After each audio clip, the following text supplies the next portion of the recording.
friends, I hope you are doing well.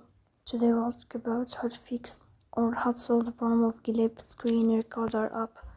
You click on settings. In this page you click on apps, default apps, app settings. In this page you will search about the application of Glip. Here we click on first stop and we click OK. Then we'll enter to the window of storage. Here we click on clear cache.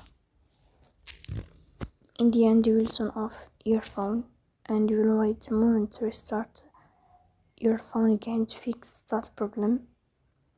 So that's all. Don't forget to support us by like and subscribe.